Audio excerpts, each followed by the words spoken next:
This channel does not promote any violent, harmful, or illegal activities. All content provided by this channel is meant for an educational purpose only.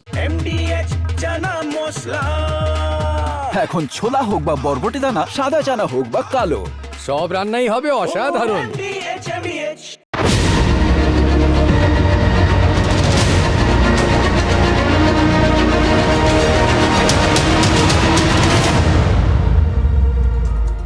সে একটা সময় ছিল, বুঝলেন, সেই আজাদ হিন্দ ফৌজের কুচকাওয়াজ থেকে এক বাঙালি নেতা গোটা ভারতবাসীকে সেই বলেছিলেন দিল্লি চলো। সময়টা বদলে গেছে।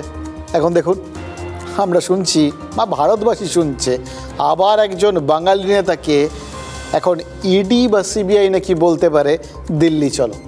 ভাবা যায় দিনটা কীভাবে বদলেছে, ভাবুন তো। রাজ্যের কারামন্ত্রী চন্দ্রনাথ সিনহার নামটা তো এই নিয়োগ দুর্নীতিতে জড়িয়েছে, আর ইডি দাবি করছে যে মন্ত্রীর কাছে নাকি দুর্নীতির 13 কোটি টাকা পাওয়া গেছে, যে টাকার কোনো হিসেব চন্দ্রনাথ সিনহা দিতে পারেননি বলেই ওই টাকা নিয়োগ দুর্নীতির টাকা বলে এখন ইডি সন্দেহ করছে। এবার ইডির তো ওই খেপা খুঁজে ফেরে পরশ পাথরের মতো এখন নিয়োগ দুর্নীতিতে কোথায় কি আছে, কোথায় কোন টাকা আছে, সেই রকম পাগলপাড়া দশা খুঁজে খুঁজে যেখানেই দেখছে একটু এরকম নিয়ম বহির্ভূত টাকা, সেটাই তাদের মনে হচ্ছে নিয়োগ দুর্নীতির টাকা, আর সেই সঙ্গে সঙ্গে তারা সেই ব্যাপারটায় জুড়ে দিচ্ছে। আর তার ওই টাকার উৎসটা সম্পর্কে জানতেই চন্দ্রনাথ সিনহাকে নিজেদের হেফাজতে নিতে তারা মোটামুটি নাছোড়বান্দা হয়ে উঠেছে। কি করবে, সবারই তো একটু প্রাণের দায় আছে না, চাকরি তো। দিনের শেষে সবাই খালি বলবে যে এরা খালি এই করতেই আছে, রাজনৈতিক উদ্দেশ্য প্রণোদিতভাবে শুধু এদের ব্যবহার করা হয়, ভোট এসে গেলে এজেন্সি সক্রিয় হয়। এদেরও তো একটা তাগিদ আছে, মান সম্মান আছে নাকি, যে দেখাতে হবে তো যে যেটা করছেন সেটার মধ্যে একটা বাস্তবতা আছে। তো দেখুন, ইডির গ্রাসে তৃণমূলের চন্দ্রনাথ শেষ পর্যন্ত যাবেন কি না, গেলেও তাকে ইডি দিল্লি নিয়ে যেতে পারবে কি না, এসব কথা কেউ জানে না।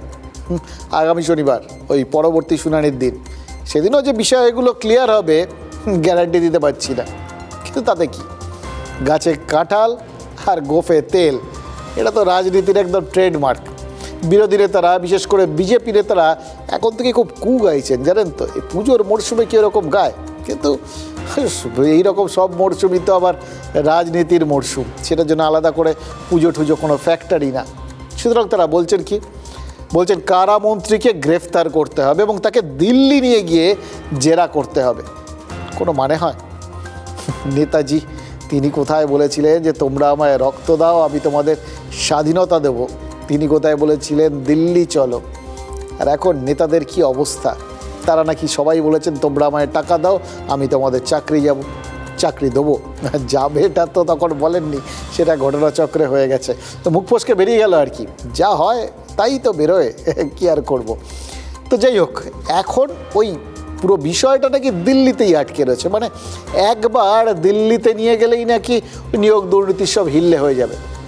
আচ্ছা, এই যে অনুব্রত মণ্ডল এতদিন দিল্লি রইলেন, কি হিল্লেটা হলো? সেই তো তিনি ফিরে এসে বহাল তবিয়তে ক্ষমতার শিখরে। এটা নিয়ে অবশ্য একটা ছোটো প্রশ্ন আছে, বলবো আপনাদের। তো যাই হোক, কিন্তু ঘুরে বেড়াচ্ছে এটা নিয়ে তো কোনো কথা নেই। আর হিল্লে করার এত ইচ্ছেই যদি ওই ইডি বা সিবিআইয়ের থাকতো, তাহলে পার্থ চট্টোপাধ্যায় হবে একটার পর একটা মামলায় জামিন পাচ্ছেন কী করে। আজকেও একটা মামলায় প্রাক্তন শিক্ষামন্ত্রী জামিন পেয়ে গেছে। দেখে মনে হচ্ছে না সেই হাড়াধরের 10টা ছেলের গল্প পুরো? ওই হাড়াধরের 10টা ছেলের সংখ্যা যেরকম এক এক করে কমছিল, তেমনি একটা একটা করে মামলায় জামিন পেয়ে যাচ্ছেন পার্থ চট্টোপাধ্যায়। আর একটা দুটো পেয়ে গেলেই ব্যাস শেষ।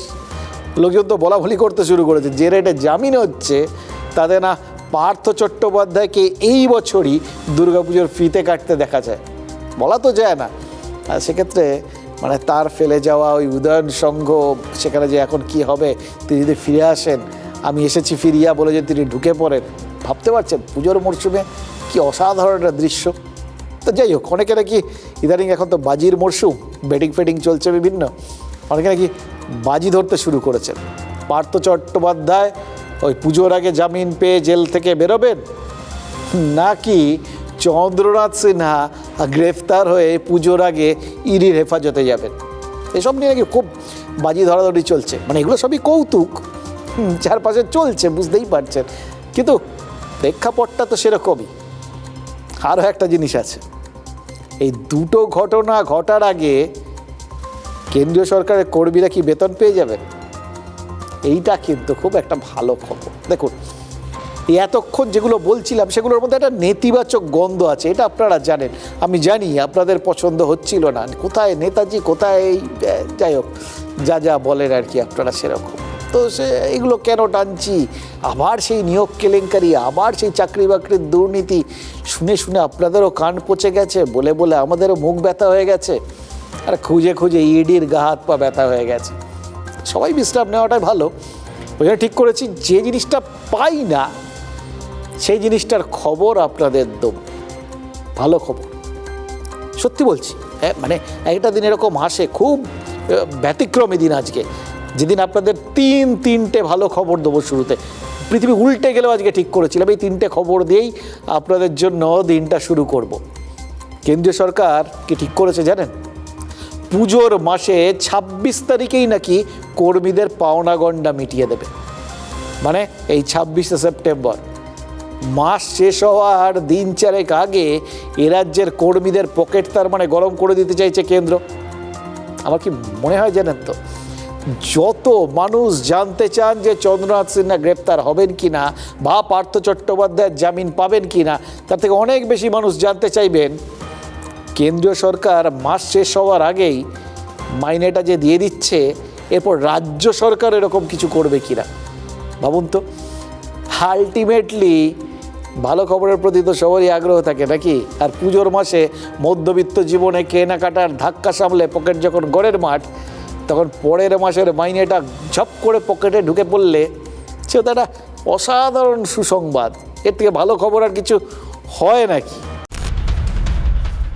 ফের এক চাকরিহারা শিক্ষকের মৃত্যু, সুবল সোরেনের পর মৃত্যু সন্তোষ মণ্ডলের। সন্তোষ মণ্ডল রাজ্য সরকারের কর্মী ছিলেন। নিয়োগ দুর্নীতির গেরোয় সন্তোষ যেদিন মারা গেলেন, তার পরের দিন কেন্দ্রীয় সরকারি কর্মীদের জন্য সুদিনের বার্তা এলো দিল্লি থেকে। কেন্দ্রীয় শিক্ষা প্রতিমন্ত্রী সুকান্ত মজুমদারের টুইট জানালো, বাঙালিকে পুজোর গিফট দিচ্ছে কেন্দ্রীয় সরকার। সিদ্ধান্ত হয়েছে মাস শেষ হওয়ার আগেই সেপ্টেম্বরের বেতন মিটিয়ে দেওয়া হবে। কেন্দ্রীয় সরকারি কর্মীরা বেতন পাবেন 26শে সেপ্টেম্বর। পুজোর মাসে বাঙালির মুখে হাসি ফোটাতে কেন্দ্রীয় সরকারের এই সিদ্ধান্তকে বাংলা ও বাঙালির প্রতি শ্রদ্ধা জ্ঞাপন বলে প্রচার করছে বিজেপি। এটা একটা বিরাট বড় তাদের জন্য শিক্ষা, যারা বারবার এরকম একটা দাগিয়ে দেওয়ার চেষ্টা করে যে নরেন্দ্র মোদী এবং বিজেপি সরকার কেন্দ্রে তারা পশ্চিমবঙ্গ বিরোধী, বাংলা বিরোধী, বাঙালি বিরোধী। কিন্তু নরেন্দ্র মোদী মাননীয় প্রধানমন্ত্রী, তিনি যে বাংলার কথা কতটা ভাবেন, বাঙালির কথা কতটা ভাবেন, বাঙালির শিল্প সংস্কৃতির সাথে কতটা সম্পর্কে তার কতটা নিবিড় চিন্তা ভাবনা এবং ধ্যান ধারণা, এর দ্বারা পরিষ্কার হয়ে গেল। বাংলার যেটা প্রাপ্য 1,95,000 কোটি টাকা, সেটা তারা দিচ্ছে না, ফলে তুলনাটাই আসে না। পুজোর আগে কি উনি বাড়তি টাকা দিচ্ছেন? যে উপহার দেবেন, উপহার কাকে বলে? আপনাদের হাতে অঢেল টাকা আছে, আপনি অমুক তারিখের বদলে অমুক তারিখে দিচ্ছেন। আসলে এখন বিজেপি তৃণমূলে এটা ফ্যাশন হয়ে গেছে, প্রত্যেকটা ঘটনায় হিন্দু মুসলমান, বাঙালি অবাঙালি নিয়ে আসা। এটা বাংলা সংস্কৃতি না। নারদ নারদ, এই লড়াই চলুক। কেন্দ্র রাজ্যের প্রতিযোগিতায় খেটে খাওয়া রোজগেরে বাঙালির পকেট ভরে উঠুক। তবে যদি ঘোর দুঃসময়েও সুদিন আসে। আপনাদের যখন খবরটা দেখাচ্ছিলাম, টাং করে একটা হোয়াটসঅ্যাপ ঢুকলো জানেন তো। এক বন্ধু বলল যে খবরটা ভালো বুঝলাম, কিন্তু তাহলে যদি এই মাঝখান থেকে সামনের মাসের 4টে বাড়তি দিন হয়ে গেল মাইনেতে, তো সেটা খেয়াল আছে? পরের মাসটা তো টানতেই হবে আরও 4টে দিন। এই যদি এই 4টে দিনেই সব খরচ হয়ে যায়, সামনের মাসে কি হবে ভাবতে পারছো? সত্যি কথা, মধ্যবিত্তের এই হচ্ছে এক সমস্যা জানেন তো। ওই 4 হাত কাপড়ের মতো এদিক টানলে ওদিক বেরোয়। তো কী করা যাবে, সবসময় ওই সমস্ত খারাপ দিকগুলো ভাবতে নেই। শুভ শুভ বল, শুভ শুভ বল, কারটা দেখি আমরা যদি এই আকালেও স্বপ্ন দেখি। বিশেষ করে নেতারাই যখন আমাদের সুদিনের স্বপ্ন দেখতে বাধ্য করছেন, তখন আমাদের নিজেদের এইভাবে গুটিয়ে রাখার, সম্বরণ করার, ওই আগে কি হবে, পরের মাসে কি হবে, এই সমস্ত ভাবার কোনো মানে হয়? আর কবেই বা মধ্যবিত্ত বাঙালি আগামী দিনের কথা ভেবে কিছু করেছে? সেই জোটা আছে নাকি? দেখুন, আমরা অন্য কথা ভাবি, ভালো ভালো জিনিসটা, মানে ভালো সম্ভাবনাটা। এই যে কেন্দ্রীয় সরকারের এই আগাম বেতন দেওয়ার সিদ্ধান্ত, যেটাকে ওই বাংলার বাঙালির সংস্কৃতির প্রতি একটা গভীর শ্রদ্ধা নিবেদন বলে সুকান্ত মজুমদার মনে করছেন, এবং সেটা এমন একটা সময় যখন ওই অনুপ্রবেশকারীদের চিহ্নিত করে ডিটেনশন ক্যাম্পে রাখার সিদ্ধান্ত থেকে শুরু করে এ রাজ্যে ভোটার তালিকায় নিবিড় সমীক্ষার সিদ্ধান্ত থেকে শুরু করে, মানে এই ধরনের যা যা হয় সব কিছুকেই বিজেপির বাংলা বিরোধী সিদ্ধান্ত বলে তৃণমূল প্রচার করছে, তখন যখন এটা এসে যাচ্ছে তখন বোঝা যাচ্ছে যে এটা তাদের জন্য কত বড় একটা বুস্ট, হাতের অস্ত্র। আর একটা জিনিস বোঝা যাচ্ছে, তৃণমূল আর বিজেপির মধ্যে একটা অদৃশ্য প্রতিযোগিতা শুরু হয়ে গেছে। এটা কিন্তু অনেকদিন থেকে, কে বেশি বাংলা দরদি, এইটা প্রুফ করা এখন সবার কাছে সব থেকে জরুরি বিষয়।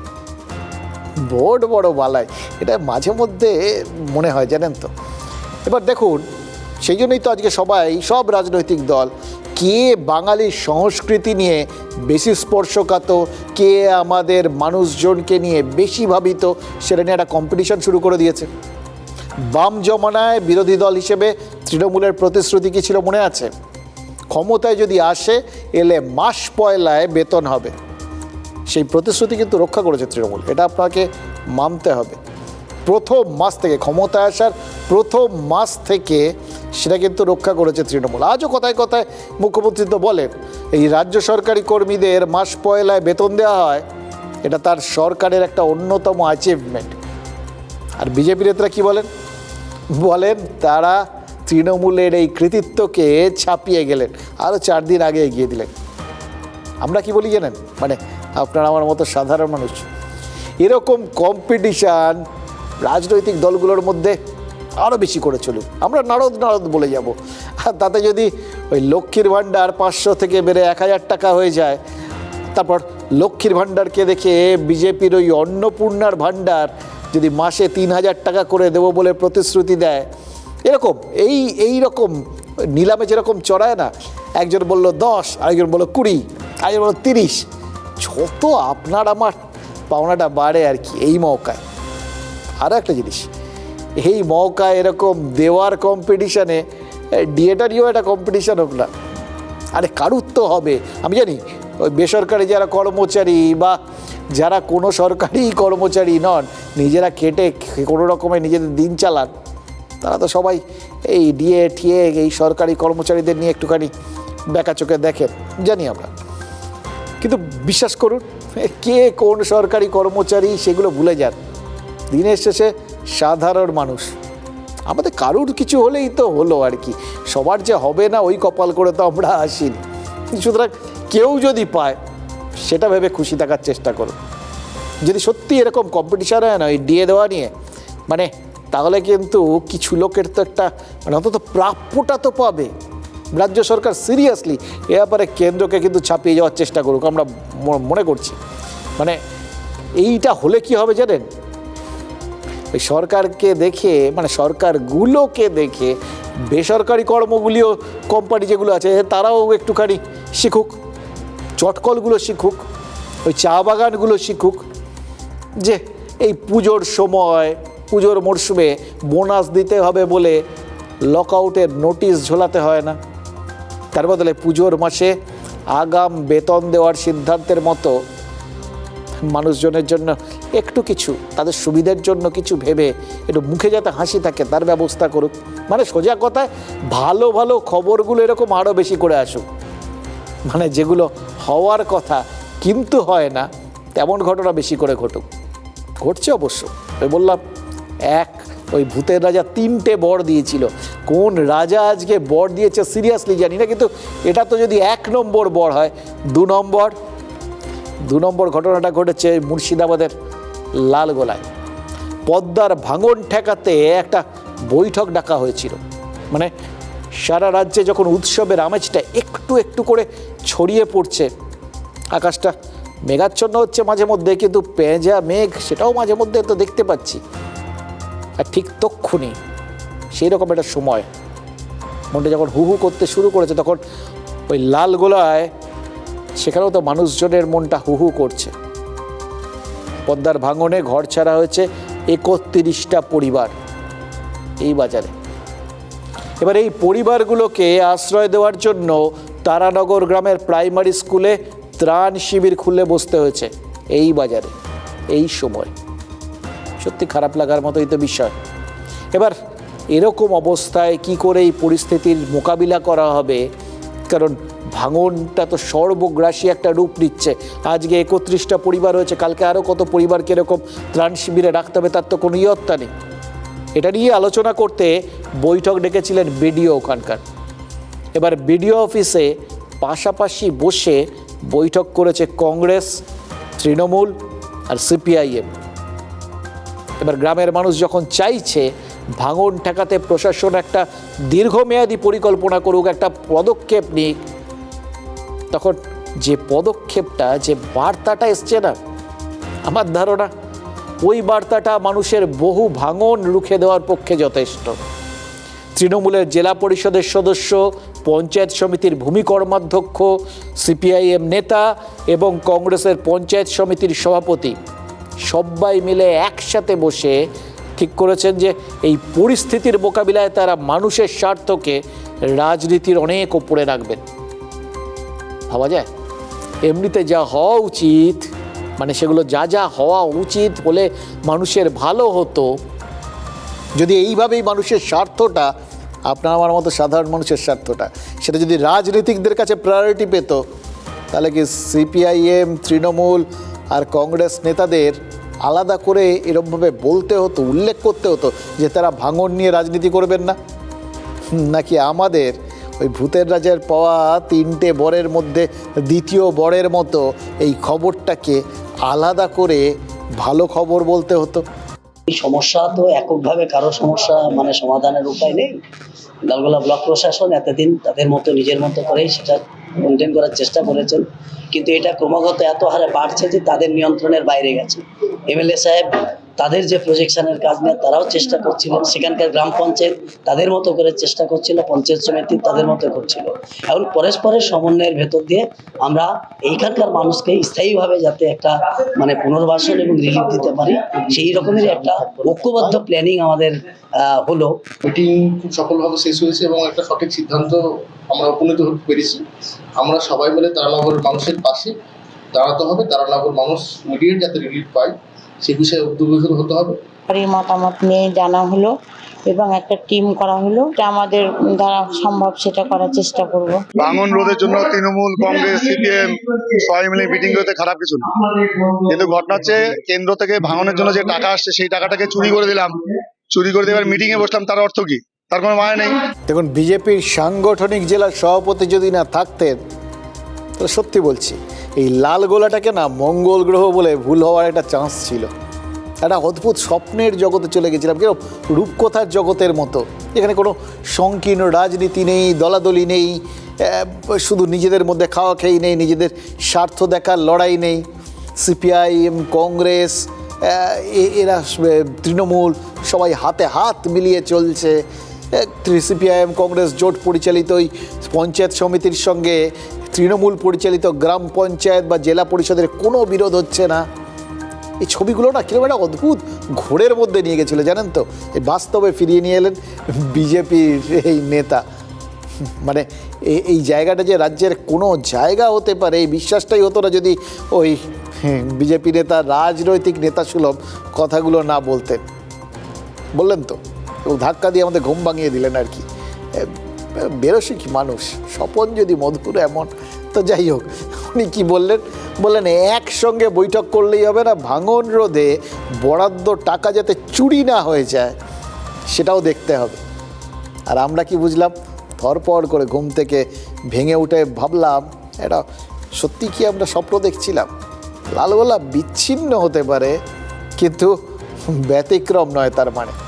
কারণ এই যে চুরি, কাটমানি টাটমানির এই বিষয়গুলো, এগুলো তো আমাদের রাজ্যের রাজনৈতিক সিলেবাস একদম কমন সাবজেক্ট, কমন বিষয়, সেটা যখন এক্ষেত্রেও উঠেই এলো, এই বাজারে উঠে এলো, এই পরিমণ্ডলে এই আবহাওয়াতে উঠে এলো, তাহলে অ্যাটলিস্ট এটা মঙ্গল গ্রহ নয়, এই ধরাধাম, এই পৃথিবীর মাটি। কিন্তু তারপরেও সত্যি বলছি, এই যে কংগ্রেস, সিপিআইএম আর তৃণমূল নেতাদের বলতে শুনলাম তারা মানুষের স্বার্থে একজোট হয়েছেন, এই যে জানলাম যে লালগোলার তৃণমূল বিধায়কও নাকি কথা দিয়েছেন তিনিও দলীয় রাজনীতি না দেখে রাজ্য সরকারকে বলবেন ওই ভাঙন রোধে টাকা দিতে, তাতে এক ঝটকায় না একটা পৌরাণিক ঘটনা মনে পড়ে গেল, জানেন তো। একটা ঘটনা ঘটে আর কি অদ্ভুতভাবে মনটা যে কোথার থেকে কোথায় চলে যায়, পুজোর বাজার তো, আর শুরু আর কি। দেখুন, এই যে পৌরাণিক ঘটনাটার কথা বলছি না, তাদের দুজন চরিত্র, একজন বেদব্যাস, ওই সেই ভদ্রলোক যিনি মহাভারত লিখেছিলেন, আর আরেকজন জন্মেজয়, যিনি অর্জুনের নাতি ছিলেন। তো সেই জন্মেজয় একদিন বেদব্যাসকে জিজ্ঞেস করে বসলেন যে এই যে এত পাপ, এত মিথ্যে, মানে এগুলো দিয়েই তো দুনিয়াটা মোটামুটি ভরা, তাহলে দুনিয়াটা ঠিকঠাক করে চলছে কি করে বলুন দেখি। ডিফিকাল্ট প্রশ্ন, কিন্তু বেদব্যাস সিজনড মানুষ, বুঝতেই পারছেন, এত মহাভারতের মধ্যে ওই যাহা নাই মহাভারতে তা নাই এই ভারতে, সুতরাং এসব সামলানো তার কাছে বাঁয়ে হাত কাকিয়ে। বললেন কি? বললেন, দেখো শুধু পাপ দেখছো তুমি, পুণ্যও কি কিছু নেই? পুণ্য তো আছে, তাই জগৎ সংসার থেমে থাকছে না। অর্থাৎ পাপের সাথে পুণ্যের একটা ব্যালেন্স আছে, কাটাকুটি আর কি, প্লাস মাইনাসে জিরো, এ হচ্ছে সেরকম, যার যেরকম চলছে সেরকমই চলছে। তাহলে দেখুন, খারাপের সাথে ভালোর একটা ব্যালেন্স আছে বলে এই দুনিয়াটা এখনও টিকে আছে, এটা আমরা বুঝতে পারছি, মানে আপন গতিতে চলছে। ফলে চুরি হচ্চুরি যেমন আছে, তেমনই ধরে নিচ্ছি রাজনৈতিকদের মনে মানুষের জন্য ভালো কাজ করার একটা ইচ্ছে এখনও আছে, আর সেই জন্যেই বাঙালি এখনও ডাইনোসর হয়ে যায়নি। আমাদের রাজ্যটা একটা ব্যালেন্স, মানে ভারসাম্য আছে। ওই ফেলুদার মতো বলতে ইচ্ছে করছে, জানেন তো, আছে আছে, আমাদের টেলিপ্যাথির জোর আছে। এটা আছে বলেই, মানে এটা আমরা চাই তো মনে প্রাণে, সেটা কোথাও গিয়ে ফলে বলেই রাজনৈতিক নেতারা ওই ভারসাম্যটা কিছু কিছু জায়গায় রক্ষা করেন বলেই আমরা আছি। অথবা আমাদের টেলিপ্যাথিটা মাঝে মধ্যে এমনভাবে আর কি প্র্যাকটিক্যালি বেরিয়ে আসে, বাস্তবোচিত রূপ নিয়ে নেয়, যে ভারসাম্য রক্ষার জন্য নেতাদের সচেতন হতে হচ্ছে। মানে আমরা সচেতন করছি, তারা হচ্ছেন। এই কেসটাই হয়েছে জলপাইগুড়িতে 3 নম্বর। কয়েক মাস পর বিধানসভা ভোট, জানেন, নতুন করে বলার কিছু নেই। এবার এই ভোট হলে চাপ বাড়ে নেতাদের, সেটাও জানেন। আর এই সময়ই আমাদের যে একটু দর বাড়ে, মানে আমরা যে মানুষ হিসেবে আমাদের মরা হাতি লাখ টাকা, কিন্তু মরা মধ্যবিত্ত সাধারণ মানুষ, নিম্নবিত্ত, মানে সাধারণ মানুষ যাদের ব্র্যাকেটে যারা পড়েন, তাদের যে কোনো দিন জ্যান্ত বা মৃত কোনো অবস্থাতেই কিছু টাকা দেওয়ার হতে পারে, সেটা একমাত্র এই ভোটের সময় আমরা বুঝতে পারি। সেটাই তারা কাজে লাগিয়েছেন। দীর্ঘদিন ধরে তারা দাবি করছিলেন, পূরণ হয়নি। এবার তাই ভোট বয়কটের ডাক দিয়ে দিয়েছেন জলপাইগুড়ির ওই 20 নম্বর ওয়ার্ডের মানুষজন। অনেক দিন হয়ে গেছে, তারা অনেক বলেছেন রাস্তার সংস্কার চাই, রাস্তার হাল খুব খারাপ, কিছু তো করুন, চলা যাচ্ছে না। কে এইখান দিয়ে ঢুকেছে, ওইখান দিয়ে বার করে দিয়েছে নেতারা, কোনো পাত্তাই দেয়নি। সুতরাং মোক্ষম অস্ত্রটা বেছে নিয়েছেন, সোজা বলে দিয়েছেন কাজ হচ্ছে না তো, কাজ করছেন না, ঠিক আছে, কাজ করবেন না, আমরা ভোট দেবো না। ব্যাস, একদম ওই জোঁকের মুখে নুন পড়ার মতো কাজ হচ্ছে, ম্যাজিকের মতো কাজ। ভোট বয়কটের কথা শুনে পুরসভার ভাইস চেয়ারম্যান নিজে ওই ওয়ার্ডে ছুটে গেছেন এবং সব দেখে টেকে আশ্বাস দিয়েছেন যে রাস্তা তো সারিয়ে দেবেনই, মানে খুব তাড়াতাড়ি সারিয়ে দেবেন। তার সঙ্গে একটা এক্সট্রা আছে, বোনাস ফাউ হিসেবে এলাকার ড্রেনগুলো সংস্কার করিয়ে দেবেন।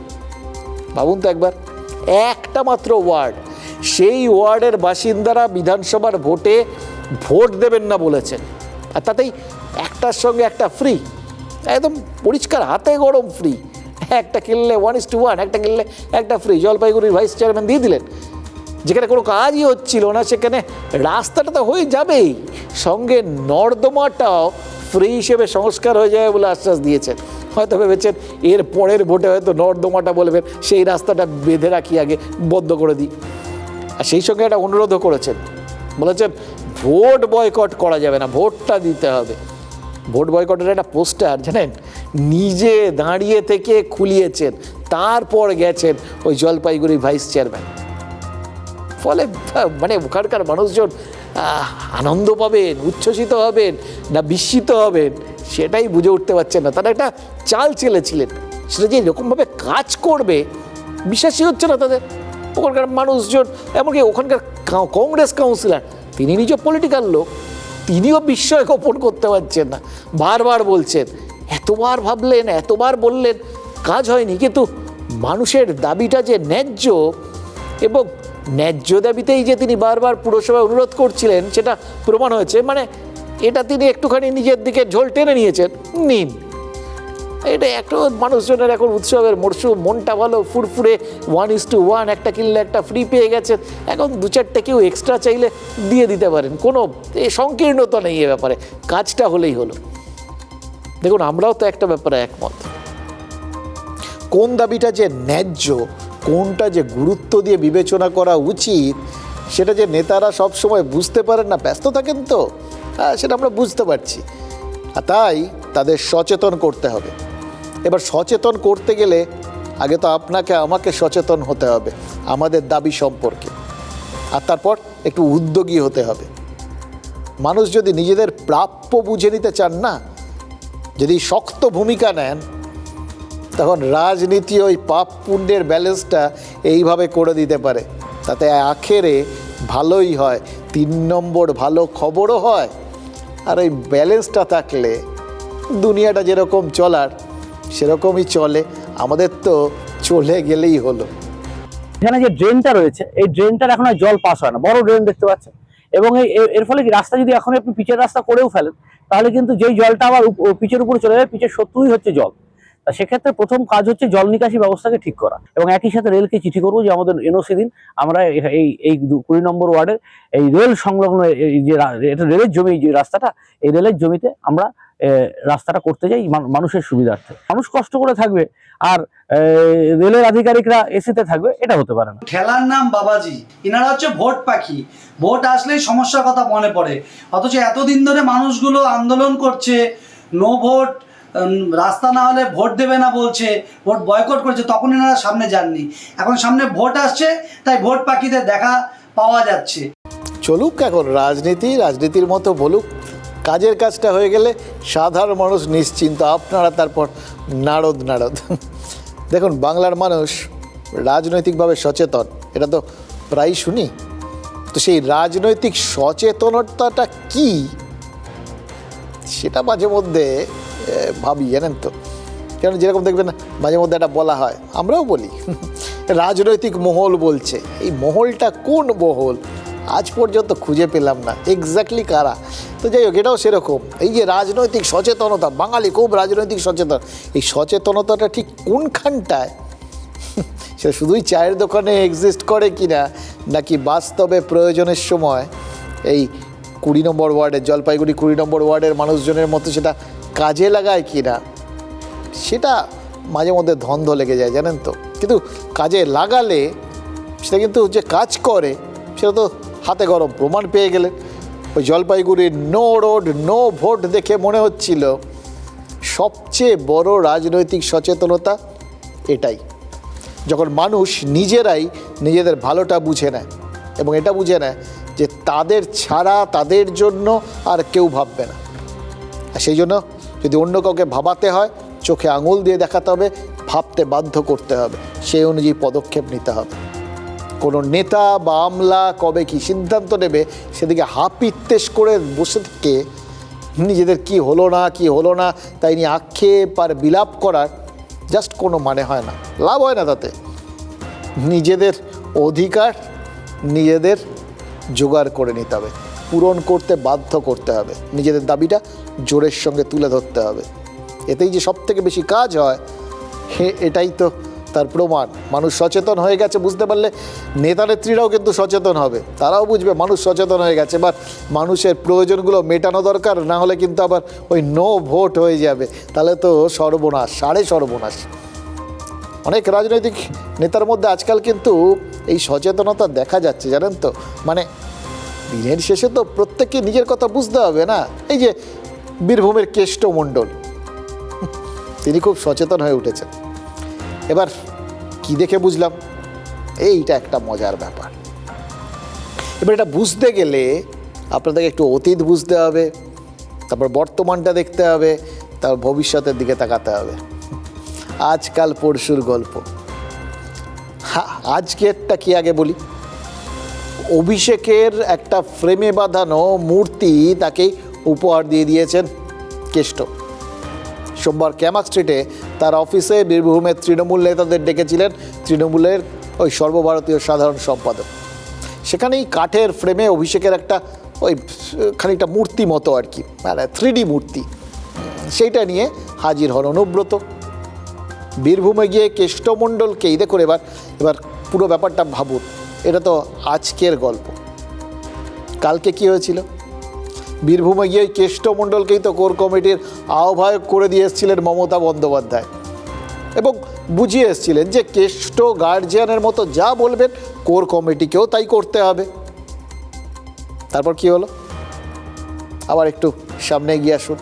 সোমবার বৈঠকে অভিষেক বন্দ্যোপাধ্যায় কি নির্দেশ দিলেন? বললেন কোনো ব্যক্তি নয়, বরং যৌথ নেতৃত্ব আর কোর কমিটির প্রশংসা এই অভিষেকের মুখে শোনা গেল। অভিষেকের কথাটা শুনে কেষ্টমণ্ডলও পরিষ্কার বুঝে গেলেন যে কাল আর আজ এক নয়। তিনি বুঝে গেলেন যে দলনেত্রীর ঘনিষ্ঠ কেষ্টর বদলে অভিষেক দাঁড়ালেন ওই কোর কমিটির পাশে। সুতরাং আপাতত এতেই খুশি থাকতে হবে অনুব্রতকে, এবং বুঝতে হবে আজটা কাল নয়, কালটা বদলে গেছে। এবার তাতে কোনো অসুবিধা নেই, রাজনৈতিক নেতা তো, হ্যাঁ, কেষ্টমণ্ডল এখানেই আসল ব্যাপার। সচেতন হয়ে গেছে, নেতারা সচেতন হচ্ছেন, কেষ্টও হয়েছে, এবং সব বদলাচ্ছে। যখন কালকের দিনটা বদলে গেছে, তাহলে কেষ্টই বা বদলাবেন না কেন? একটা সময় নেত্রী ছাড়া কাউকে বিশেষ গুরুত্ব দিতেন না, কোনো নাম তার মুখে আর শোনা যেত না। কিন্তু বীরভূম আর রাজ্য রাজনীতির এই হাওয়া, বদলে যাওয়া খানিকটা হাওয়া, কেষ্টকেও বদলে দিয়েছে, সচেতনতার হাওয়া। হ্যাঁ, তৃণমূলের অন্দরে অনেকে কি বলছেন জানেন? অভিষেক বন্দনায় ইদানিং নাকি তাকে একটু বেশি ব্যাকুল দেখা যাচ্ছে। তার মিটিংয়ে, কেষ্টমণ্ডলের মিটিংয়ে বা মিছিলে আজকাল অভিষেকের ছবি থাকছে, মুখে বারবার অভিষেকের নাম শোনা যাচ্ছে। একটা লোকের চোখে পড়ছে আর কি, তারাই বলছেন, আমরা বলছি না। দেখুন, এটা অস্বাভাবিক কিছু না, তাই না? দস্যু রত্নাকর তিনি সাধনা করে ওই ঢিপির মধ্যে থেকে বেরিয়ে টেরিয়ে বাল্মীকি মুনি হয়ে গেছিলেন। কেষ্টমণ্ডলও তো প্রায় সেরকমই, 2 বছর জেল জীবন কাটিয়ে এসছেন, জেলে কাটিয়েছেন, তাও কোথায়? সেই দিল্লিতে। এই মাঝখানটায় যে কদিন তিনি ছিলেন না, বীরভূমের শাসক সংগঠনের সমীকরণ যে বদলেছে সেটা কি তিনি বুঝতে পারেননি ফিরে এসে? কেষ্টভূমে কাজল শেখের উত্থান হয়েছে, এবং কেষ্টও জানেন যে হারানো জমি পুনরুদ্ধারটা সহজ নয়, এবং তার থেকেও বড় কথা, আপন বুঝতো পাগলেও বোঝে, তাকেও বুঝতে হবে। আর সেই জন্যেই আনুগত্য প্রদর্শনে কোনো ফাঁক রাখতে চাইছেন না। এই যে দেখলেন, তারই একটা নিদর্শন ওই অভিষেকের মূর্তি গড়ে নিয়ে যাওয়া। কারণ প্রত্যেকটা জিনিসই তো কিছু একটা দিক নির্দেশ করে, তাই না? রাজনীতিতে প্রত্যেকটা স্টেপ, কি দিচ্ছেন, কি বলছেন, কি করছেন, কোন দিকে তাকাচ্ছেন, সব দিক নির্দেশ করে। এবার রাজনীতি কেষ্টকে কিন্তু লক্ষ্য স্থির রাখার শিক্ষা দিয়েছে, এটা বুঝতে পারছি। লক্ষ্য স্থির রাখতে কি দরকার? একটাই জিনিস, ধ্রুবতারা। রবীন্দ্রনাথের, মানে দেখুন, আফটার অল বোলপুরের লোক, বীরভূমের লোক, রবীন্দ্রনাথ ছাড়া আছেটা কি? আর তিনি আছেন, তাকেই হয়তো ধরে নিয়ে ওই তার গানের লাইনটা বদলে কেষ্ট হয়তো মনে মনে ভাবছেন যে তোমারই করিয়াছি জীবনের ধ্রুবতারা, এবঙ্গে আর কভু হব না কো পথহারা। অনুব্রত মণ্ডল একজন সিনিয়র নেতা, বৈঠক হচ্ছিল জেলার, অভিষেক বন্দ্যোপাধ্যায়কে সুন্দরভাবে একটা উপহার দিয়েছেন, এর মধ্যে অন্য বার্তার কি আছে? তো খুব ভালো। তো মূর্তিটা খুব সিম্বলিক, কারণ আমরা সাধারণত দেখেছি বিভিন্ন নেতাদের মূর্তি মৃত্যুর পরেই তৈরি হয়, মৃত্যুর আগে তো তৈরি হয় না। এখন ওটা অভিষেক বন্দ্যোপাধ্যায় রাজনৈতিক মৃত্যুর প্রতীক কিনা আমি জানি না। বুঝতেই পারছেন, ওই একটা অদ্ভুত পরিস্থিতি। একটা টপ্পার কয়েকটা লাইন মনে পড়ে গেল, জানেন তো? অনুগত জনে কেন করো এত প্রবঞ্চনা, তুমি মারিলে মারিতে পারো, তবে রাখিতে কে করে মানা। এটাই হয়তো আনুগত্যের প্রমাণ হিসেবে বেছে নিয়েছেন অনুব্রত। টপ্পার এই বলেই এখন কেষ্ট বীরভূমের রাজনীতিটা সামলাতে চাইছেন, হয়তো নিজের ভালোটা বুঝেছেন। এবার এই ভালো বোঝার খবরটা আপনাদের বললাম না, মানে ভালো বোঝার মরশুম চলছে, আমরা জাস্ট নাড়দ করেছি। আপনাদের একটা ভালো খবর দিয়ে দিই, আরও একটা ভালো খবর। এটা কিন্তু হিসেবের মধ্যে ছিল না, এক্সপেকটেশন ছিল, হিসেবের মধ্যে ছিল না। আপনাদের বললাম রাজ্য সরকার 26 তারিখ মাইনেটা দিয়ে দেবে বলেছে। নেতারা কী সব ভাবছিলেন, কিন্তু আমরা এক্সপেক্ট করছিলাম একটা হোক না নাড়দ, একটু রাজ্য সরকারও লড়ে যাক, লড়ে গেছে। এই মাত্র খবর পেলাম যে রাজ্য সরকারও ঠিক করে ফেলেছে তারাও মাইনেটা দিয়ে দেবে আগে, এবং মাইনে শুধু দেবে না, তারা একদিন আগে দেবে, মানে 25 তারিখেই রাজ্য সরকার এই বছর রাজ্য সরকারি কর্মীদের মাইনে দিয়ে দেবে। নাড়দ কি ভালো খবর। এই রকম যদি হয় না, মানে ধরুন এরকম যদি চলতে থাকে, আরেকদিন আগে এরকম যদি চলতে থাকে না, হয়তো হাতে গরম 1 মাসের এক্সট্রা মাইনে পেয়ে গেলে, এটা হলে গেল ওই আর 16 কলা পূর্ণ। আর ডিএটা বাকিটা থাকে কেন, ওটাও হয়ে যাবে মনে হচ্ছে। যে হারে চলছে, লোকে যেরকম নিজেদের ভালো বুঝছেন, এবার যেভাবে রাজ্য সরকার আর কেন্দ্রীয় সরকার কম্পিটিশানে নেমেছেন, এই বাজারে ওই কুণাল ঘোষ কত হাজার কোটি টাকার একটা হিসেব দিচ্ছিলেন না, সেগুলো হয়ে যাবে, বলা যায় না। কেউ কারোর থেকে পিছিয়ে থাকবে না, মানুষের ভালো নেতারা চান, একদম খোলা মনে বলছি। দেখুন আপনারাও বলুন, পেয়ে যাবেন। অল ইজ ওয়েল, এরমভাবে বলুন আর কি, শুভ বল, দেখবেন হয়ে যাবে, সব ঠিক হবে। দেখুন সবাই ভাবছে, নিজেদের ভালোটা ভাবছে, নিজেদের ভালোটা বুঝে নিতে এই বাজারে তো সংখ্যালঘুরাও নেমে পড়েছে। না সংখ্যালঘু বললে হবে না, আক্ষরিক অর্থে, মানে পলিটিক্যালি কারেক্ট থাকতে হবে, তো নাহলে পলিটিক্যালি রং হয়ে যাবে। সংখ্যালঘু নয়, বরং বলা উচিত সংখ্যালঘু ভোট নিয়ে যারা রাজনীতি করেন সেই রকম নেতাদের একাংশ সচেতন হয়ে গেছেন, নিজেদের ভালোটা বুঝতে শুরু করেছে। এইবার ঠিক আছে, এই সংখ্যালঘু ভোট ডিসাইডিং ফ্যাক্টর এই রাজনীতিতে। অনেকগুলো চেনা খবর বা যেগুলো খুব গম্ভীর মুখে রাজনৈতিক বিশ্লেষকরা আপনাদের প্রতি মুহূর্তে শোনান, এটা হচ্ছে সেরকম একটা সূত্র আর কি, এটা মাথায় রাখবেন। এই সামনে ভোট আসছে তো অনেকবার শুনবেন। তো তারা বলেন যে রাজ্যের অন্তত 131টা বিধানসভা আসনে তৃণমূল কংগ্রেস এগিয়ে রয়েছে, কারণ সংখ্যালঘু ভোট ওখানে ডিসাইডিং ফ্যাক্টর। এবার সেই অ্যাডভান্টেজটা তৃণমূল পেয়ে যাচ্ছিল, আর পাওয়ার জন্য বাড়তি গা লাগাতে হচ্ছিল না, অথবা সংখ্যালঘু নেতারা তারা বুঝতে পেরেছেন, আচ্ছা এই অ্যাডভান্টেজটা ফ্রিতে পেয়ে যাচ্ছে না, আমাদের ভালোটা আমাদের বোঝা উচিত। ওই ঠিক যেরকম নো রোড নো ভোট বলে দিয়েছে জলপাইগুড়ির মানুষ, সংখ্যালঘুরাও বলে দিয়েছে, মানে সংখ্যালঘু নেতারাও ঠিক করেছেন এরকমভাবেই দর কষাকষি করতে হয়, শুরু করে দিয়েছেন।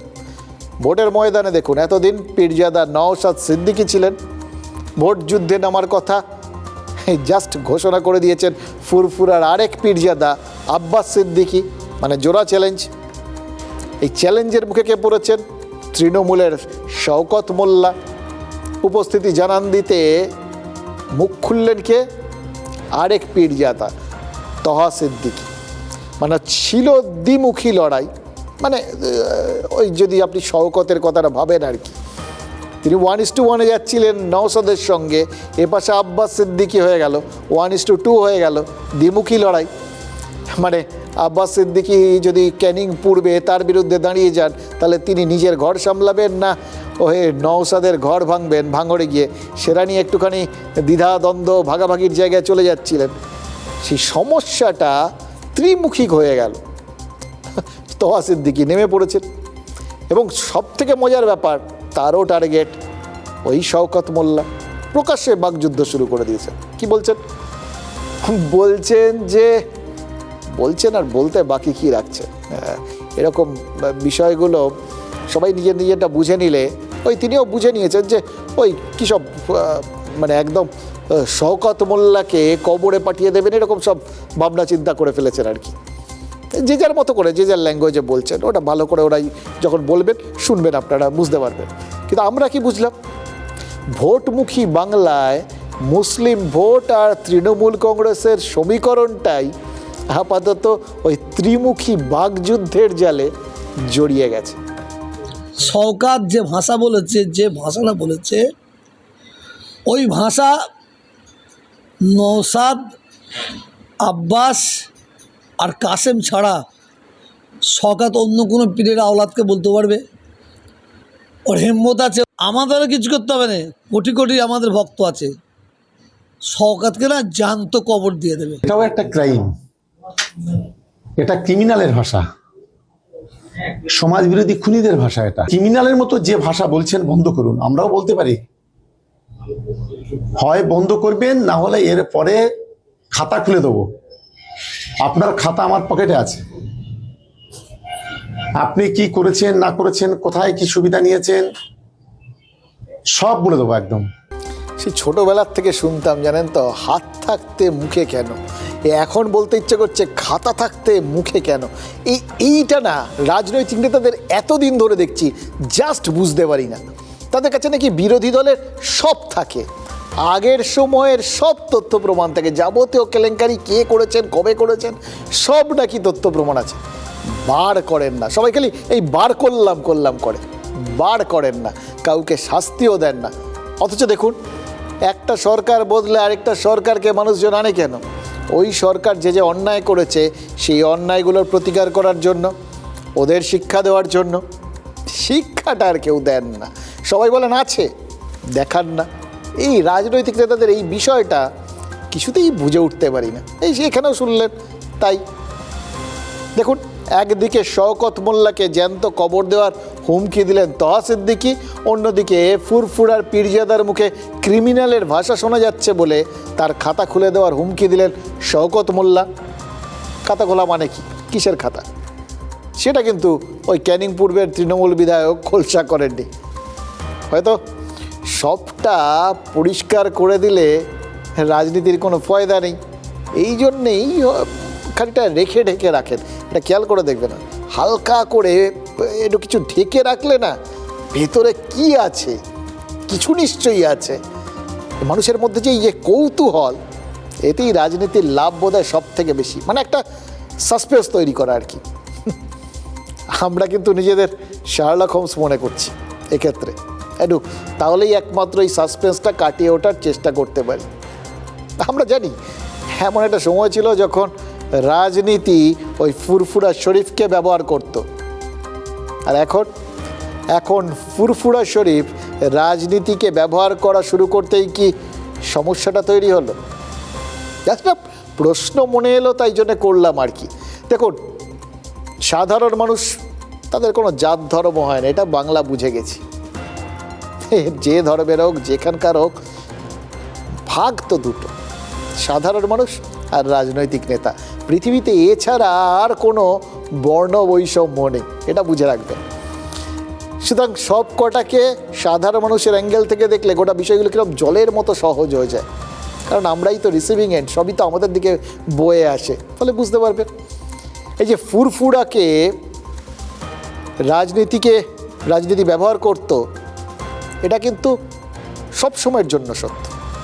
বাম আমলে সত্য, তৃণমূল আমলেও সত্য, এগুলো কনস্ট্যান্ট। তৃণমূল ক্ষমতা আসার পর প্রথম দিকে পীরজাদাদের সঙ্গে শাসক দলের যোগাযোগটা রক্ষা করতেন মুকুল রায়। আবার মুকুল রায় যখন বিজেপিতে যোগ দিলেন, সেই দায়িত্ব বর্তালো ফিরহাদ হাকিমের ওপর। আর এখন তো সরাসরি ফুরফুরার ঘরের লোকই তৃণমূলের বড় দায়িত্বে রয়েছেন কাসেম সিদ্দিকি। এবার তার আগে অবধি ওখানে ওই মাঝে মধ্যে বলতে হয় জানেন তো, যে ধরুন কোনো কারুর সাথে কারুর চুক্তি হচ্ছে, দুটো বড় সংস্থা, পয়েন্ট অফ কন্ট্যাক্ট মানে কে কার সঙ্গে কাকে যোগাযোগ করবে, সবার সাথে তো সবাই যোগাযোগ করবে না, সেরকম দুটো নির্দিষ্ট লোক এরকম বলে দেওয়া হতো। তো এই ক্ষেত্রেও আগে এই যোগাযোগের কাজটা অনেক বেশি করে করতেন তহা সিদ্দিকি। এখন কাসেম সিদ্দিকি ডাইরেক্ট তৃণমূলে ঢুকে গেছেন, মানে যোগাযোগ করার আর দরকার নেই।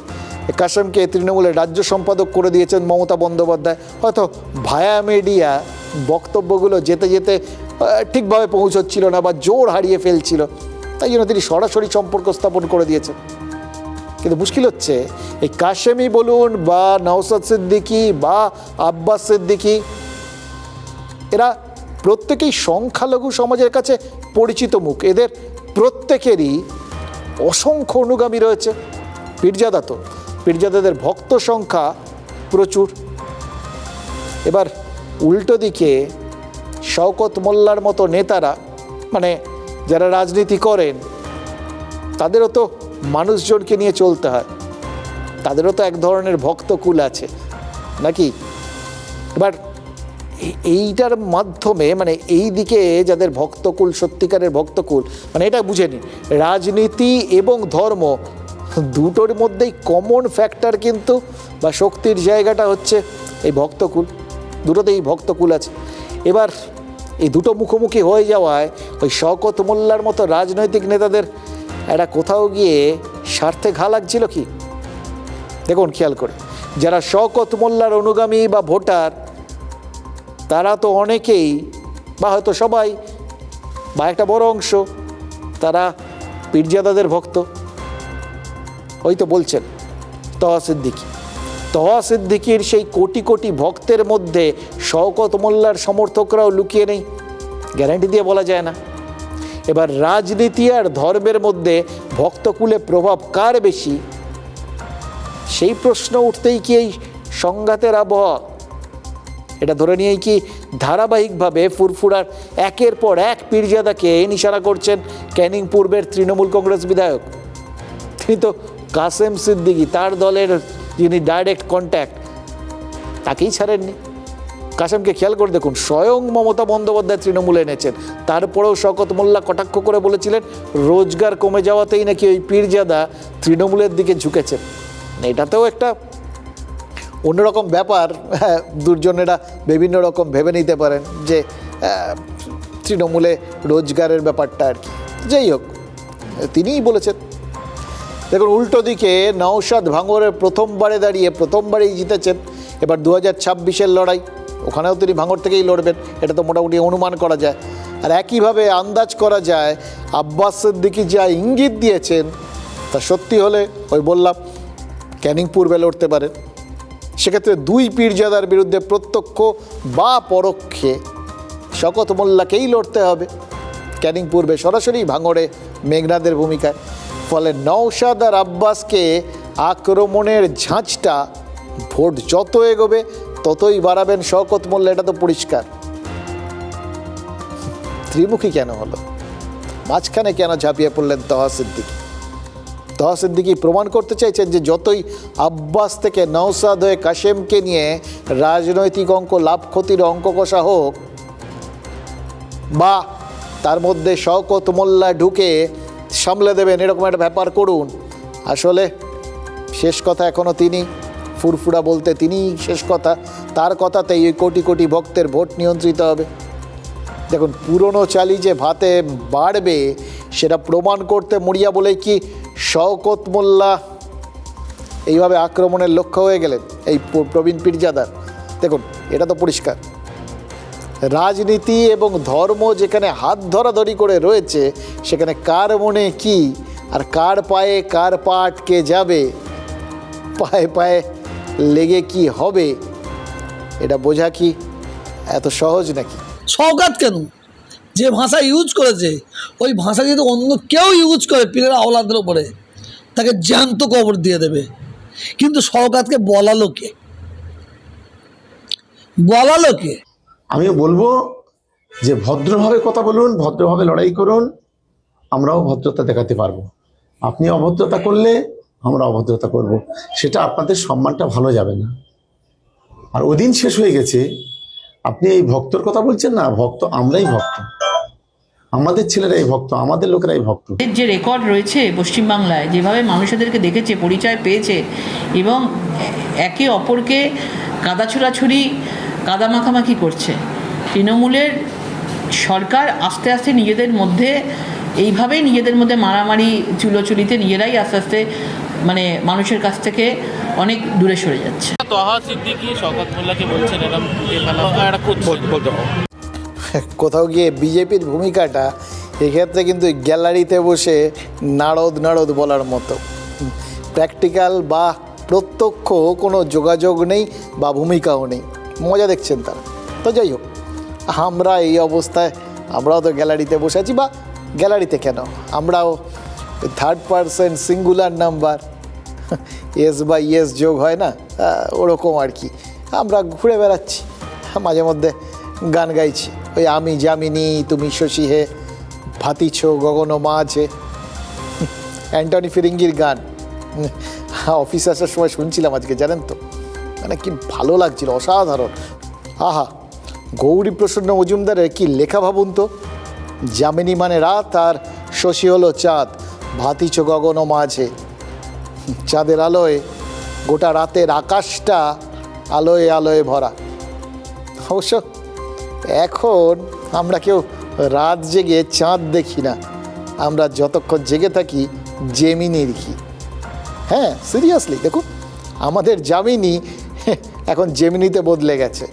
জেমিনি কি জানেন তো, ওই গুগলের এআই টুল, কি শক্তিশালী একটা প্ল্যাটফর্ম ভাবুন তো। সবাই মানে পাগলের মতো ঝাঁপিয়ে পড়ছে, এবং সবার যে এরকম শাড়ি পরার এরকম আগ্রহ, এবং সবাই যে এরকম মনে মনে বামপন্থী, এটাই কেউ জানতো না। মানে এই সবাই কথায় কথায় বলেন না যে আজকাল বামপন্থীদের একমাত্র সোশ্যাল মিডিয়াতে দেখা যায়, সত্যিই তাই। গোটা সোশ্যাল মিডিয়াটা লাল হয়ে গেছে, মানে বাইরে প্র্যাকটিক্যালি রাজনৈতিক ক্ষেত্র না হোক, দেখুন সবাই লাল শাড়ি পরে ছবি দিচ্ছে। দিচ্ছে কে, মানে পড়াচ্ছে কে, এই জেমিনি। এবং তার সঙ্গে কী হচ্ছে জানেন, আপনার আমার আমাদের প্রত্যেকের যাবতীয় খুঁটিনাটি সব সব মানে ইঞ্চি টু ইঞ্চি সে নিজের ঘরে ঢুকিয়ে নিচ্ছে, জমা করে নিচ্ছে, খাতায় নোট করে নিচ্ছে। আপনি বন্ধুবান্ধব, পরিবার, অফিস কাছারি যা যা ছবি দিচ্ছেন একেবারে সব জায়গা নোট করে রাখছে গুগল এআই। ব্যাপারটা কি আবার একটু পরিষ্কার করে বলি, মানে আপনি জেমিনিকে জাস্ট আপনার একটা ছবি দিয়ে দিন, আর বলুন আপনার একটা শাড়ি পরা ছবি চাই, আপনাকে একটা লাল শাড়ি পরিয়ে দুর্দান্ত রূপ তৈরি করে দেবে। আপনি একটা অদ্ভুত নার্সিসাস কমপ্লেক্সে ভুগতে থাকবেন, নিজের দিকে হাঁ করে তাকিয়ে থাকবেন, হা কি দেখিলাম, কি অপূর্ব। এই অপূর্ব লাগাটাই আসলে ফাঁদ। নিজেকে নিজে ভালোবাসতে গিয়ে আমরা অলরেডি ফাঁদে পড়ে গেছি। কেন ফাঁদ বলছি জানেন, আরেকটা ছোট্ট উদাহরণ দিই, আরও পরিষ্কার হবে। ঝলক ভাবনানি নামে এক তরুণী নিজের একটা ছবি এইভাবে এআইকে দিয়েছিলেন, বলেছিলেন শাড়ি পরিয়ে দাও, দিয়েছে এআই শাড়ি পরিয়ে। এবার এআই শাড়ি পরাচ্ছে না টুপি, সেটা ক্রমশ প্রকাশ্য। শাড়ি তো পরিয়ে এআই পাঠিয়ে দিয়েছে, সেই ছবি তিনি আপলোড করেছেন ওই তরুণী, আর আপলোড করতে গিয়ে চোখ কপালে উঠে গেছে এই তরুণীর। কেন জানেন, যে ছবিটা তিনি এআইকে দিয়েছিলেন সেটা ছিল হাত ঢাকা সালোয়ার কামিজ পরা, কিন্তু জেমিনি লাল শাড়ি পরিয়ে যে ছবিটাকে তাকে পাঠিয়েছে সেখানে হাতটা খোলা আর তাতে একটা ছোট্ট তিল দিয়ে দিয়েছে। এবার এটাতে আপনি ভাবতেই পারেন যে এআই ওই হয়তো নজর লাগবে না এটা ভেবে একটা তিল দিয়ে দিয়েছে, এরকম কিছু করেছে। এত সোজা নয় ব্যাপারটা। ওই তরুণী কি বলেছেন জানেন, তিনি হাত ঢাকা ছবি দিয়েছিলেন, এটা যেরকম সত্যি তেমনি ভয়ঙ্কর সত্যিটা হলো তার হাতে, সত্যি সত্যি তার হাতে একদম ওইখানেই একটা তিল রয়েছে। তাহলে তার হাত ঢাকা ছবি দেখে জেমিনি কি করে সেটা জানলো? সে কি এক্স রে আই, ওই জামার ভেতর দিয়ে সব দেখতে পায়? না, এআই এআই সেই জিনিসটাই করে বা জানে যেটা কোনো না কোনো মুহূর্তে বা আগে তার সার্ভারে জমা রয়েছে, সেগুলোকে বিশ্লেষণ করে। তাহলে বুঝতে পারছেন, আমার আপনার প্রত্যেকটা মুহূর্তের এই যা আমরা করছি ডিজিটাল দুনিয়ায়, সোশ্যাল মিডিয়া হোক বা মোবাইলের স্টোরে বা যে কোনো জায়গায় ছবি তুলছি, স্টোরে অ্যাক্টিভ রাখছি, সেগুলোকে ওই ক্লাউডে আপলোড করছি, যা করছি মোবাইলে। এবং এগুলো কিন্তু আমরা সবাই মানে শিক্ষিত নিরক্ষর কোনো ফারাক নেই, শহর গ্রাম কোনো ফারাক নেই, সবাই করছি আজকাল, সবাই এগুলো এই টেকনিক্যাল ব্যাপারগুলো জেনে গেছি। কিন্তু সেই প্রত্যেকটা জিনিস আসলে এআই এর আওতায় চলে যাচ্ছে। হয়তো কোনো দিন ওই মহিলা হাত খোলা কোনো একটা ছবি দিয়েছিলেন, এআই ঠিক খুঁজে বার করেছে সেটাকে, এবং সেখান থেকে ওই একদম সূক্ষ্মাতি সূক্ষ্ম বিষয়টাকে নোট করে নিয়েছে এবং সেটা পুট করে দিয়েছে। বুঝলেন? এবার আপনার শরীরের ছোট্ট তিলের খবরও এআই পেয়ে যাচ্ছে, অথচ তিল থেকে তাল না হওয়া পর্যন্ত আমাদের সচেতনতা জাগছে না। এটাই আমাদের সব থেকে বড় বিপদ, সব থেকে ভয়ঙ্কর বিষয়। আমি কয়েকদিনে দেখলাম কয়েক লক্ষ মানুষ ওয়েস্ট বেঙ্গলে যারা রয়েছে তারা এই ধরনের ফটো আপলোড করছে, অনেকে আবার পোস্টও করছে যে কিভাবে বানানো হয়, আমাকে হেল্প করো। তো এগুলো ফানির একটা জায়গায় যাচ্ছে, কিন্তু এর ব্যাক এন্ডে কেন নিচে শুধু মেয়েদের ছবি? ছেলেদেরও তো একই সাথে ট্রেন্ডিংটা বেরোতে পারতো, কারণ সেটাতে ইউটিলাইজেশন নেই। তো সুতরাং এই ধরনের ব্ল্যাকমেল যে সময় সামনে আসবে, তখন আপনি দেখতে পাচ্ছেন সামান্য লোন অ্যাপে লোন নিলে সেই ছবি নিয়ে ব্ল্যাকমেলিং করছে, টাকা নিয়ে। সেখানে লক্ষ মানুষের ছবি একটা জায়গায় গিয়ে স্টোর হয়ে যাচ্ছে, সেখানে তারা কি উপায়ে কোথায় বিক্রি করছে সেই ছবি বোঝা খুব মুশকিল। দেখুন, ব্ল্যাকমেলের সম্ভাবনার কথা বলছেন সাইবার বিশেষজ্ঞরা। আপনি ভাবতেই পারেন যে কিভাবে একটা ছবি আপলোড করলে আপনাকে ব্ল্যাকমেল করা হতে পারে। দেখুন খেয়াল করে, লাল শাড়ি ছাড়াও তো গত কয়েকদিন ধরে আরেকটা ট্রেন্ড খেয়াল করেছি, একটা মনিটরের সামনে একটা ছোট্ট অবয়ব। এর আগে কদিন ঘিবলি সবাই করছিলেন বিভিন্ন রকম নিজেকে রূপে। এগুলো সব কিভাবে তৈরি হচ্ছে? Same process. আপনাকে ছবি আপলোড করতে বলছে, আপনি করছেন, তারপরে এআইকে বলছেন কীরকম চাই, এআই আপনাকে বানিয়ে দিচ্ছে। এবং এই এআই ব্যবহার করছে একের পর এক অ্যাপগুলো, যে যেটা অ্যাপ ব্যবহার করছে সে তার মতো করে করছে। এবার এর মধ্যে কোনটা ভালো কোনটা মন্দ ওপরওয়ালা জানে। এবং কখনো কখনো ভয়েসও আপলোড করতে হয়, মানে ছবি এবং কণ্ঠস্বর আপনি দিয়ে দিচ্ছেন। কাকে দিচ্ছেন, কোথায় সেটা মানে জড়ো করা থাকছে, স্টোর করা থাকছে, সেটা নিরাপদ কিনা ভাবছেন না। ফলে আপনার সবটা চলে যাচ্ছে একটা অচেনা সার্ভারে। এবার সেই সার্ভারটা যদি কখনো হ্যাক হয়, অথবা সেই সার্ভারটা যদি অনিরাপদ কোনো একটা সার্ভার হয়, তাহলে কি হতে পারে? আপনাদের মনে আছে এর আগে নায়ক নায়িকাদের অশ্লীল ছবি তৈরি হয়ে গেছিল, চারপাশে ছড়িয়ে গেছিল, সবাই নাজেহাল হয়ে গেছিল, ডিপ ফেক। সেরকম ঘটনা ঘটতে পারে। আপনি অডিও দিয়েছেন, এআই আপনার গলা নকল করে যা খুশি তাই বলতে পারে। হয়তো আপনার পরিচিতকে ফোন করে বলতে পারে যে টাকা চাই, বিপদে পড়েছেন, অথবা আপনাকে অশ্লীল ভিডিওতে দেখা যেতে পারে। আর আরও একটা জিনিস, এগুলো ছেড়ে দিন, আপনি আপনার ছোট্ট বাচ্চার ছবি, প্রতি মুহূর্তের ছবি, আজকাল রিলস টিলস বানাতে গিয়ে সবাই তো এখন পাগলের মতো, বাচ্চা বড় কাউকে ছাড়ছে না, সবার ছবি আপলোড করে দিচ্ছে। সেই ছবিটার থেকে যদি হয়ে যায়, কি করবেন আপনি? হচ্ছে তো এগুলো, সাবধান করছি, সচেতন হন। এই হোয়াটসঅ্যাপ, কথায় কথায় আমরা হোয়াটসঅ্যাপ করছি, গত কয়েকদিনে হোয়াটসঅ্যাপ থেকে মানে হোয়াটসঅ্যাপ হ্যাক হয়ে যাচ্ছে, এবং হোয়াটসঅ্যাপ হ্যাক হয়ে গিয়ে বিভিন্ন চেনা পরিচিতের কাছে চলে যাচ্ছে, গিয়ে বলা হচ্ছে যে টাকা দিন, বা আমি আটকে গেছি, কাউকে একটা টাকা দেওয়ার আছে, আপনি আপাতত দিয়ে দিন। লেখিকা তিলোত্তমা মজুমদার, মোহনবাগান ক্লাবের সেক্রেটারি সৃঞ্জয় বসু, এদের সবার এই হোয়াটসঅ্যাপ হ্যাক হয়ে গেছে।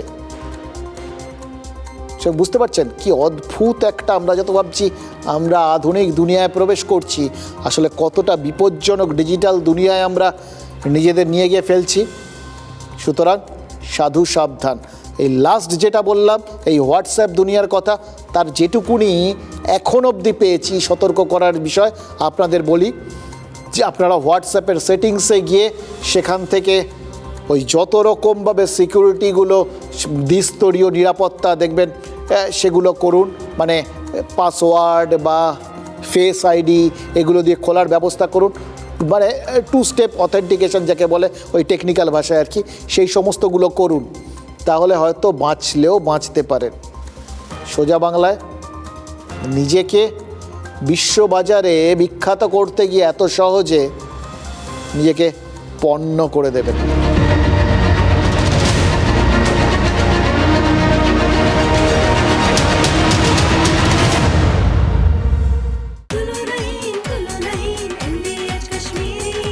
আরে কম দে কিন্তু খাঁটি দে। MDH কাশ্মীরি লাল লঙ্কার গুঁড়ো।